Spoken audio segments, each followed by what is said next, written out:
Do you want your M16 to do this?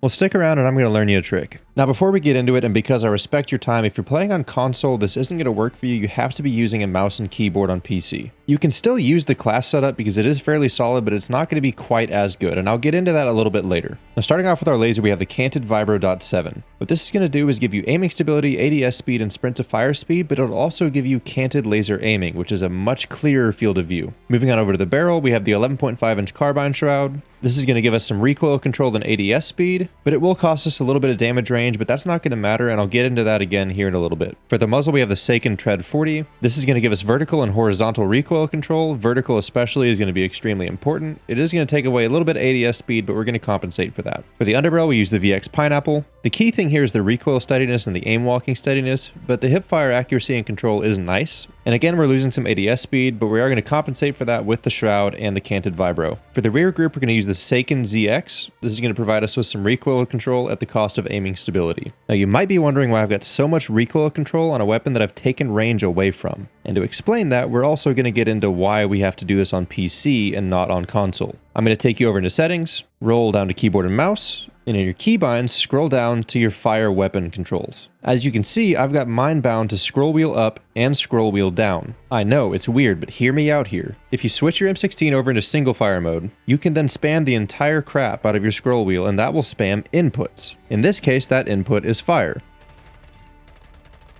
This basically makes the M16 fully automatic with a fire rate higher than some of the assault rifles.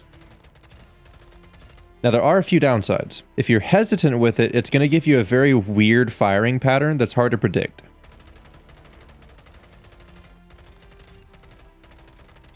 You really need consistent long strokes. I recommend spending some time in the firing range and really practicing this, because if you're trying to get used to it in a game, it's not going to go well. Once you've got the scrolling down, practice moving side to side while you're doing it, and also moving your mouse. You have to kind of train yourself to get your mouse moving that way while you're doing the scroll wheel. As you can see there, I do weird things because I'm not quite used to that movement. Once you kind of get it down and learn how to move your mouse and your scroll wheel at the same time, because that's really counterintuitive, it's kind of like patting your head and rubbing your belly, it does make the M16 absolutely lethal in close quarters. Now, another major downside is the long range performance. It is absolutely hopeless.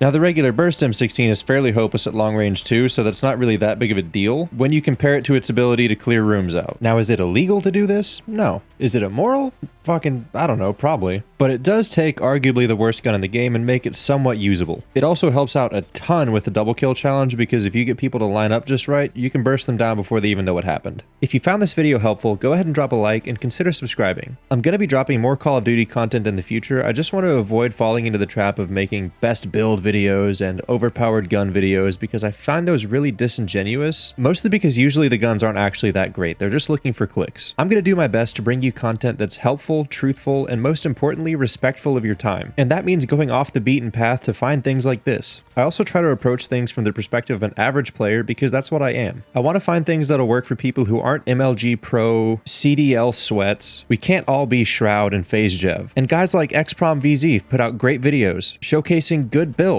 But those videos and builds are made from the perspective of somebody who is a very above average player. And sometimes they just need a little bit of modifying for the layman. If that sounds interesting to you, go ahead and subscribe like I said before, and I look forward to seeing you next time. And until then, peace.